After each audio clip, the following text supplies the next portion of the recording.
हरे कृष्णा। आज मैं आपको जेठ मास महात्म्य के दूसरे अध्याय की कथा सुनाऊंगी।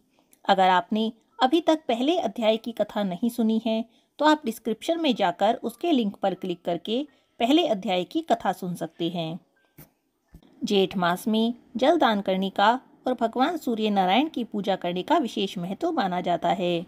जेठ मास में सुबह उठकर स्नान करके भगवान सूर्य नारायण को जल अर्घ्य देना चाहिए। उसके बाद जेठ मास महात्म्य की कथा सुननी चाहिए।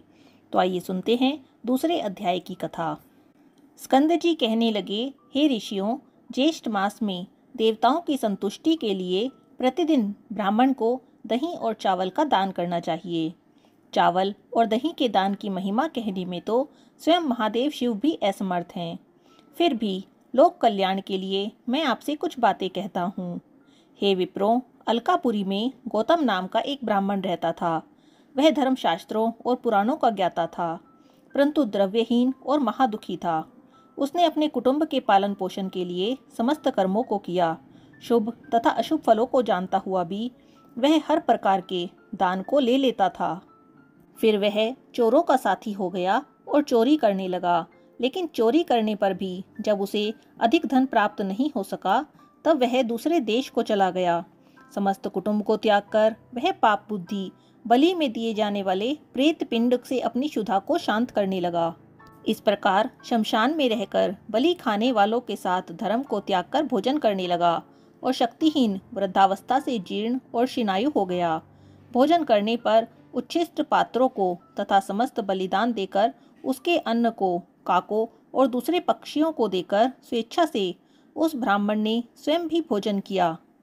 इस प्रकार ज्येष्ठ मास में उसने बलि का दान तो किया, परंतु जानबूझकर नहीं किया। जब इस पुण्य कर्म के पश्चात कुछ दिनों में उसकी मृत्यु हो गई, तब यमदूतों ने आकर उसको पाश में बांध लिया और जब उसको यमलोक ले जाने लगे, तब वह जोर जोर से रोने लगा। उसके रोने पर यमदूत उसको मुदगरों से मारने लगे, परंतु इसी बीच भगवान विष्णु के दूत वहां आ गए। विमान पर सवार उन विष्णु दूतों ने यमदूतों को अलग हटा दिया और दिव्य देहधारी उस ब्राह्मण को विमान में बैठाकर स्वर्गलोक को ले गए। वे यमदूत उस ब्राह्मण का सब वृतांत कहने के लिए यमराज के पास गए और कहने लगे, हे प्रभु, जब हम उस ब्राह्मण को लेने के लिए उसके समीप गए, तब वहाँ विष्णु गणों ने आकर हमको खूब मारा, क्योंकि वे लोग स्वामी से युक्त हैं और हम लोग तो नाथहीन हैं। अब हम लोग क्या करें? आज से हम आपकी सेवा नहीं करेंगे, दूसरे किसी व्यापक स्वामी के पास हम जाते हैं। दूतों के ऐसे वचन सुनकर यमराज अत्यंत ही क्षुब्ध हुए और शीघ्र ही भैंसे पर सवार होकर दंडधारी यमराज ने क्षण मात्र में ही वहां पहुंचकर विष्णु दूतों के सामने ही उनको भी ताड़ित किया। सब विष्णु दूत विमान छोड़कर वहां से भाग निकले। उन्होंने भगवान विष्णु के पास जाकर सब समाचार कहा। समाचार सुनकर भगवान विष्णु क्रोध में रक्त वर्ण के हो गए और गरुड़ पर सवार हो यमलोक को गए। वहां उन्होंने इंद्रादिक सभी देवताओं के साथ यमराज से युद्ध किया। तब देवता लोग यमदंड से अत्यंत पीटे जाने पर दसों दिशाओं में भाग गए। उस समय भगवान विष्णु क्रोध से आतुर हो अपने सुदर्शन चक्र से यमराज का वध करने को आतुर हुए। तब देवताओं ने ब्रह्मा जी को आगे करके भगवान विष्णु की स्तुति की।